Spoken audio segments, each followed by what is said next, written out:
네, 안녕하세요. 이동섭 작가입니다. 안녕하세요, 남시장입니다. 자, 오늘은 저희가 얼마 전에 다뤘던 책이죠. 거꾸로 읽는 세계사, 유시민 작가의 책인데요. 이 책에서 그냥 넘어갈 수 없다라고 생각한 게 있어가지고 저희가 예전에 그 더 리더를 한번 한 적이 있죠. 영화. 근데 생각보다 조회수가 안 나와. 명작이라 생각했는데 사람들 참 너무한 거야. 네. 그 소설 원작의 영화인데 그래서 이제 그 영화를 보신 분이 의외로 많지 않은 거예요. 맞아요. 제 주변에는 그 소설은 몰라도 영화를 보신 분은 꽤 많거든요. 네. 특히 자매님들이. 그런데 저희 채널에서는 의외로 별로 많이 보지 않는다. 그래서 여러분들이 꼭 안 봐도 돼. 그냥 틀어만 놔요. 틀어만 놓으시면 되잖아. 그럴 수 있잖아, 집에서. 안 들어도 돼. 소리 끄고 틀어만 놔요. 그냥 일하실 때나 이럴 때.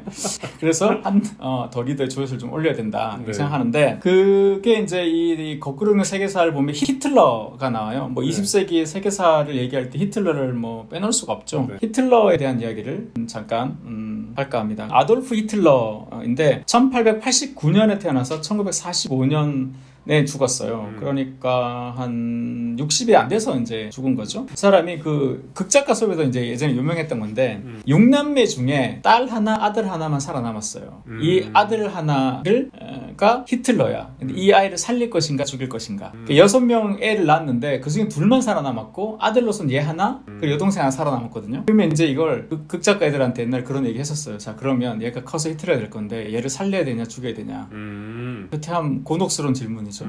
선생들은 되게 보면 취미가 악취미야. 그런 거 질문 생각해 내서 애들한테 쓰라고 그러지. 왜 그런가 몰라. 나도 그랬지만. 어쨌든 이 오스트리아 하층민에 태어났어요. 근데 히틀러가 직업학교에 보내졌다는 거죠. 공부를 못했다는 얘기야. 성적 부진과 품행 불량으로 퇴학당했어요. 호밀밭대 파수꾼 같은 거지. 퇴학당한 다음에 그 유명한 1907년도에 비엔나 미술대학에 사실은 불합격하죠. 그쵸, 비엔나 미대에. 그때 합격했더라면. 그때 그죠? 막 재수도 하고 그런 거 아니에요? 여러 번인데 불합격했어요. 그리고 아버지 연금으로 살다가 엄마가 죽어. 엄마가 돌아가시고 나서 빈에서 한 3년 정도 있는데 이때 이제 엽서, 풍경화 이런 거 그려서 살아요. 근데 나중에 극렬하게 혐오하게 되는 그 하층민의 그 어떤 힘겨운 삶을 이때 살게 되죠. 그러다가 독일 민족주의와 반유대주의 여기에 꽂히는 거지. 그런 사람이 된 거죠. 아무래도 극우주의, 요즘처럼 극우주의를 기운 거죠.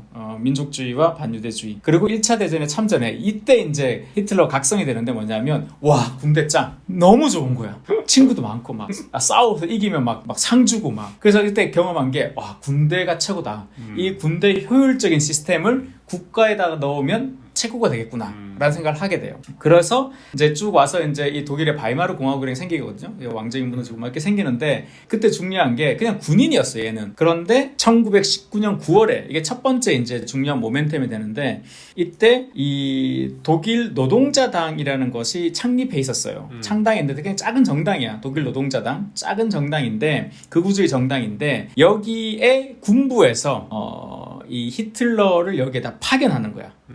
1919년 9월에 그러니까 파견했더니 히틀러가 숨은 재능이 튀어나온 거지. 그림은 못 그렸지만 이 연설, 선동, 이 기 장난 아닌 거예요.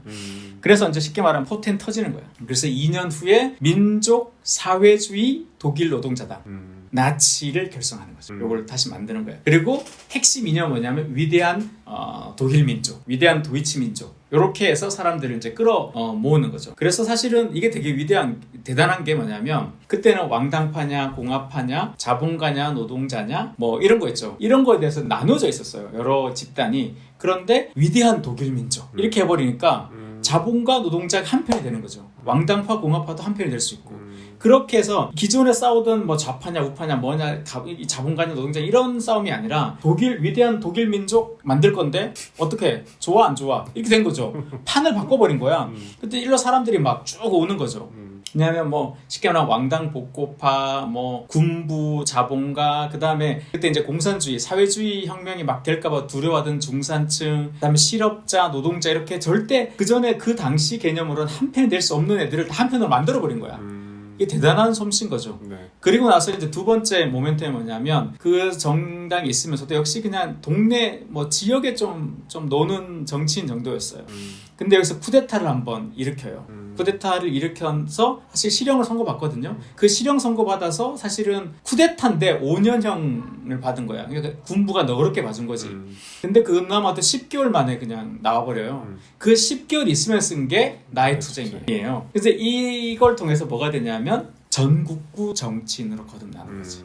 그러니까 쉽게 말하면 지방에 그냥 뭐 좀 주목받는 그런 젊은 정치인이었는데 이 사건을 통해서 전국구 정치인이 되고 여러 가지 이제 사건들이 쭉 이어지면서 특히 이제 1929년 대공황, 미국에 이제 대공황이 터지면서 여기서 이제 이런 나치가 내세웠던 여러 가지 그 혐오를 기반으로 하는 그런 정책들에게 사람들이 이제 독일 사람들이 표를 던지면서 총선에서 무려 30%를 이제 갖게 돼요.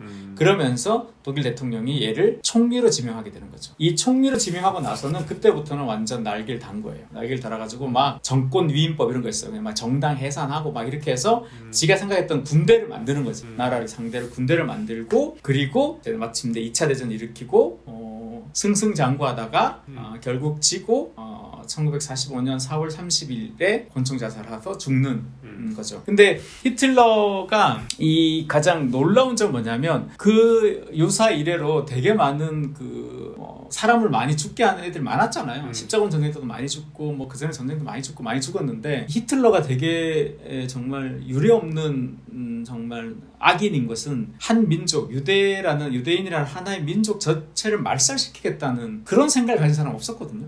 하는 민족 전체를 없애버리겠다. 실제로 그 당시 유럽에서 한 600만의 유대인이 있었는데 한 300만 가까이 이렇게 죽였다고 하잖아요. 그러니까 지금 이스라엘 거기서 나오는 공식 자료가 한 300만 명 정도가 이제 확인되는데 더 뭐 많을 수도 있죠. 그러니까 한 민족 전체를 말살한다. 이것은 정말 유례없는 아직까지도 없는 일이거든요. 그러니까 이런 일을 벌인 건데 그래서 이제 두고두고 이 히틀러 독재자 뭐 정말 악마와 같은 그런 사람이 됐는데 히틀러가 독일 민족들을 동원해서 독일 국민을 동원해서 이렇게 유대인을 이렇게 몰살할 수 있었던 이유가 뭐냐에 대해서 이제 더 리더 때 우리 잠깐 말씀드렸지만 한나 아렌트가 그 아돌프 아이히만이죠.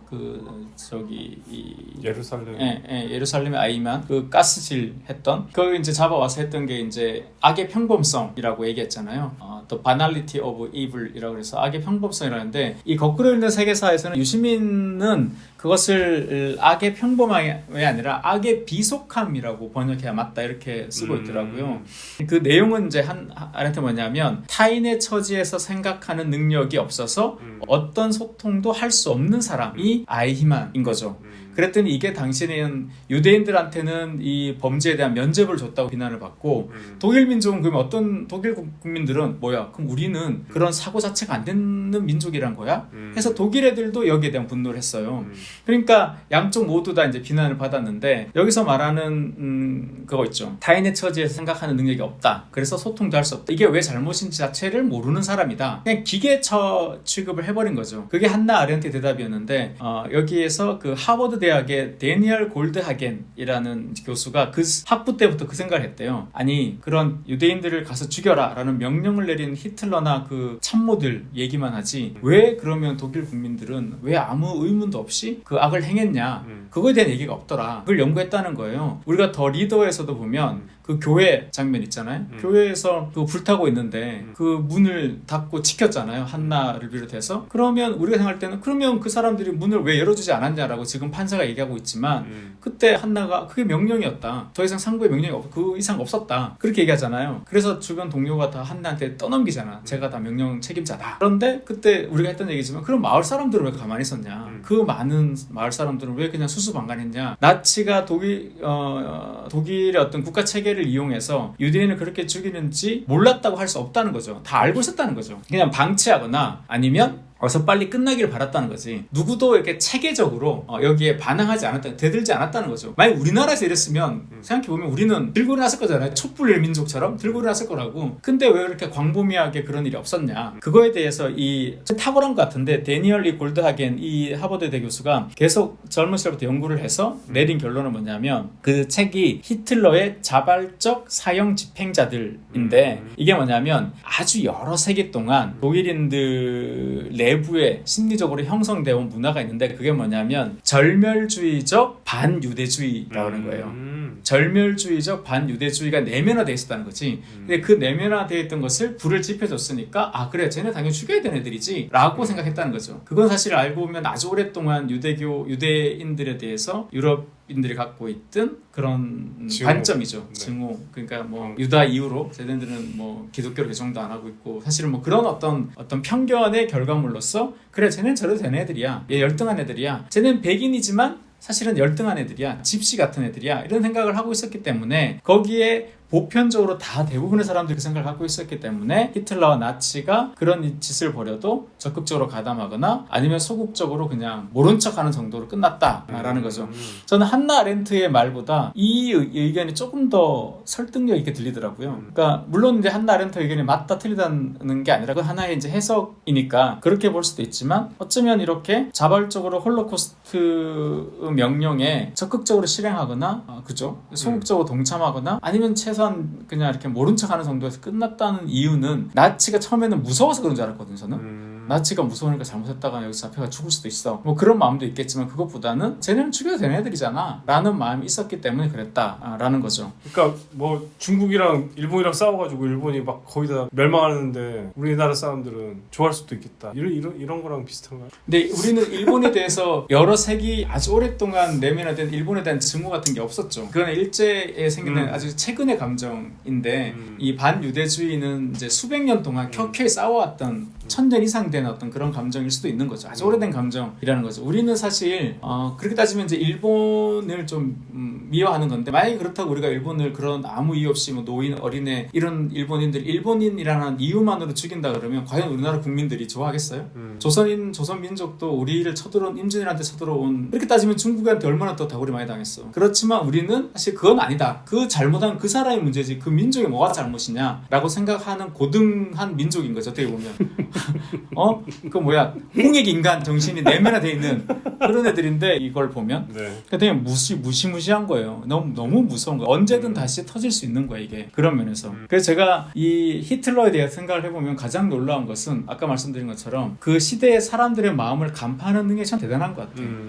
그래서 경제적으로 안 좋으니까 가난한 어떤 노동자나 실업자들을 한편으로 끌어들일 수 있는 민족주의, 국수주의 요즘 극우파들의 사고방식을 전파해서 싹 끌어당기고 자본가들을 위해서는 또 뭐 그 노동자단체 다 없애버리고 여러 그냥 사실 모순되는 정책 같은 것들을 다 그냥 만들어가지고 그 시대 사람 끌어들였는데 다시는 그런 일이 안 일어나겠지라고 생각하지만 사실 모르는 거죠. 그래서 여기서 유시민이 하는 말은 인종주의나 군국주의나 제국주의, 반유대주의, 가부장주의 이런 20세기의 모든 낡고 악한 나쁜 이념의 연대를 만들어냈다 히틀러가. 그러니까 이것은 히틀러 한 명이 아니라 히틀러 맨 앞에 있는 애고 이 뒤에 있는 많은 이 이념들, 많은 어떤 세계관을 공유하는 사람들은 다 그렇게 이제 낡고 너무 악한 이런 어떤 이념을 동참했던 사람들이라는 거죠. 그러니까 이제 이게 잘 생각해 보시면 항상 역사를 공부하는 것은 이제 지금을 생각하기 위함이잖아요. 지금의 우리도 생각해 보면 어떤 사람을 이렇게 앞에 세워놓고 그 사람을 그 자리에 밀어 올린 그 힘을 생각해 보면 좀 이제 경계할 만한 게 있죠. 예를 들어서 이명박 같은 경우도 사실 다 부자가 되고 싶고 부자 되세요 뭐 이런 욕망이었잖아요. 그 욕망이 그 사람을 거기 그렇게 밀어 올린 것처럼 항상 우리도 좀 조심해야 된다. 이게 이제 반면교사 삼아야 되는 거죠. 독일의 총리나 이 사람들이 왜 끊임없이 사과하겠어요. 그 언제든 그럴 수 있다는 것 때문에 하나의 어떤 뭐랄까 역사적 교훈인 거죠. 그런 면에서 히틀러라는 그 인물의 잘못이라기보다는 독일 민족 전체와 독일 국민 전체가 그에 대한 책임을 이제 공동체적 책임으로 이제 물어야 된다는 거죠. 그런 독일과 그렇지 못한 이제 일본을 이제 비교하게 되는 거죠. 아무래도. 그래서 사실 이 거꾸로 읽는 세계사라는 이 책에서 사실 역사적인 사실을 탁월하게 요약하는 능력도 되게 좋지만 무엇보다 이제 뒷부분에 두세 페이지, 세네 페이지 정도 유시민이라는 작가가 이것을 보는 관점을 이제 이야기해 주는데 저는 그런 부분들도 한번 꼭 되새겨 볼 만한데 이 책에서 정말 탁월한 문장가처럼 느껴지는 게 뭐냐면 민주주의는 1인 1표의 평등한 정치 시스템이고 자본주의는 1원 1표의 불평등한 경제 시스템이다 이렇게 얘기해요. 그러니까 우리가 살아가는 이 시대가 정치적으로는 공화정이고 경제적으로는 자본주의, 그러니까 민주주의와 자본주의를 선택하고 있잖아요. 민주주의는 평등인데 자본주의는 평등이 아니죠. 그러니까 이 두 제도와 시스템이 충돌을 하는 지점이 있기 때문에 항상 사회는 어떤 그런 불안 요소를 갖고 있다라는 거죠. 이것을 해결하겠다고 등장했던 것이 공산주의인데 20세기를 지나면서 그냥 해체돼 버린 거죠. 그러니까 우리가 살아가는 지금도 이제 민주주의와 자본주의를 선택하고 있잖아요. 그러니까 이 두 어떤 기본적인 체제가 갖고 있는 이 두 개의 충돌 요소가 있다는 거죠. 그것에 대해서 한번 고민해 볼 만한 아주 대표적인 사례가 그것이 정말 나쁘게 작용했을 때 딱 가는 극점이 지금 보면 2차 대전을 일으켰던 이제 히틀러 같은 사람이다라는 거죠. 그래서 더 리더에서 저희가 못다한 이야기는 그것이 악의 이제 비속함이 아니라 아주 오랜 시간 동안 유럽인 특히 독일 민족 내부에 이제 내면화되어 있던 유대인들을 다 없애버려야 된다라는 그 세계관에 히틀러가 불을 지핀 것일 뿐일 수도 있다. 이 의견을 좀 보태야 되지 않을까 싶습니다. 네. 자, 오늘 여기까지 하겠습니다. 감사합니다. 감사합니다.